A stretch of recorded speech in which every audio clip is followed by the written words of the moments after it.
Hey, what's happening? This is your boy Skills with Who Wants to Smoke. And we're going to be talking about Stephen A's rebuttal to LeBron James coming up to him courtside during halftime to front him about the remarks that he had concerning his son.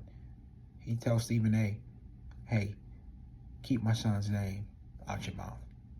Check it out. LeBron James coming up to me, unexpectedly, I might add, to confront me about making sure that I mind what I say about his son. Can't repeat the words because they ain't suited for FCC airwaves. That's what he was doing. So basically, LeBron James told Stephen A to keep his son out of this blankety blank and out of his blankety blank mouth. I thought long and hard about this over the last few hours because I had no intentions, Molly, of talking about this at all. Yeah. And the reason why is because it was a one-on-one, I wouldn't say a conversation, but it was a one-on-one confrontation.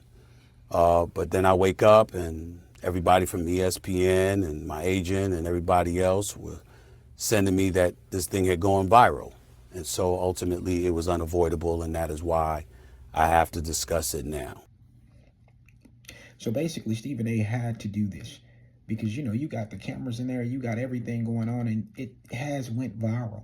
And Stephen A had to come and try to save face. And that's basically what he's saying. That wasn't a basketball player. Oh, yes, it was. It was a basketball player. Arguably the best that ever played a game. I don't know what you're talking about. Confronting me. That was a parent. That was a father.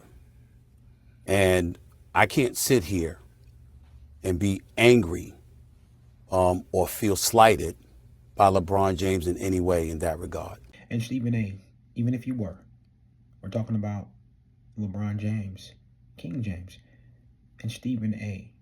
There's different levels to this. You're getting your clout. You are. By all accounts, he's obviously a wonderful family man and a wonderful father who cares very, very deeply about his son. And based on some of the comments that he had heard, or shall I say, I think he thought he heard, he clearly took exception to some of the things that he heard me say, and he confronted me about it. Yes, as he should. Any man, no matter who you are, you must confront those that need to be confronted. For the record, his agent and friend, Rich Paul, has my number. Maverick Carter, who works under him, has my number. LeBron James knows how to get in contact with me if he wanted to. He never called, because had he called and wanted to talk to me, I would have accepted that call. Had he wanted to see me, I would have flown out and I would have seen him and I would have had a conversation man to man. But that is not what he elected to do. Well, I believe here, Stephen A, LeBron James wanted to front you in front of all the people who saw your rant. He didn't want to call you in silence so no one would know. He wanted everyone to know that I fronted him and I stood on business. For real. Instead, he elected to confront me while I was sitting courtside. Ari Emanuel, the head of William Morris Endeavor, one of the agencies that represents me, along with Larry David, was sitting courtside. I was with them for the game. And he walked right up to me and he said what he had to say. And apparently he feels like I was slighting his son. Stephen A, LeBron James wasn't the only one who felt that you were slighting his son. The whole sports community, everybody who watched your rant, felt that you were slighting LeBron James and his son, and a bunch of other commentators did the same thing. For real. Now let me tell you what I feel. What I would have said if we were in a different environment, because I was not going to engage in a confrontation at that particular moment in that setting. Stephen A, you wasn't going to say anything because you know that you messed up. You did. But if we had had that conversation, I would have said to LeBron James, I never would speak negatively about your son. I was talking about you, meaning you, LeBron James. Well, Stephen A., I don't know what hood you from. I don't know where you come from. But where most people come from, you talk bad about their pops. You talk bad about anything that has to do with what's going on.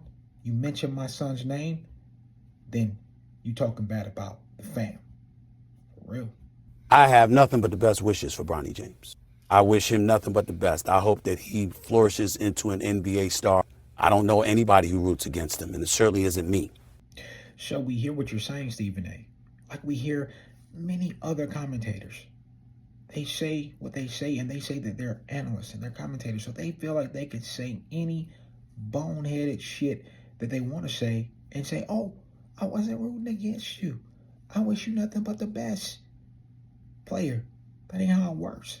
You know better. I was talking about the position that he was put in by his dad. And what position was that? He's in the NBA. He's in the league because of his dad. Put in a great position in the system. Great coach. Great development. The G League, for the Lakers G League team. What are you talking about, man? It's stupid. Because LeBron James has been on the record, and he has said, and I'll read the quote here. There was a quote that he gave in February of 2024. The work and results will ultimately do talking, no matter what the size. If y'all don't know, he doesn't care what mock drafts say. He just works, earned, not given, etc., etc.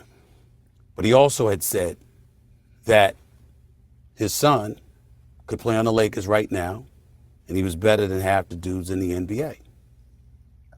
In the aftermath of all of that, he instructed everybody before the draft that y'all want me, draft Brony. Wherever Brony is at, that's where I'll be. I'll do whatever it takes to play with my son for a year. It's not about the money at that point. My point months ago was that because of who you are, one of the top 2 players in the history of basketball, in my estimation, there's an immense amount of pressure that comes with that for his son.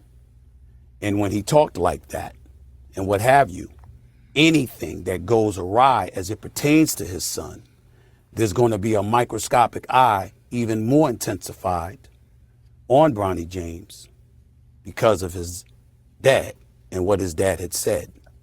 And that's when I was talking about, come on, man, this is the situation that you're putting him in. So, Stephen A., just like you said before, LeBron knew how to get in contact with you. If he wanted to say that to you, you knew how to get in contact with him if you wanted to say that to him.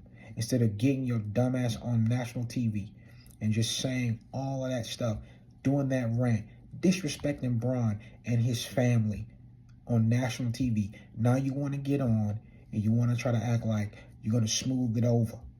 Listen, it ain't nothing else to listen to here.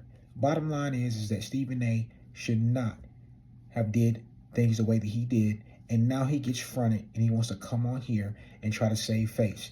Listen, Stephen A., you need to suck it up like a man and know that you did wrong. That's why you got the smoke. For real.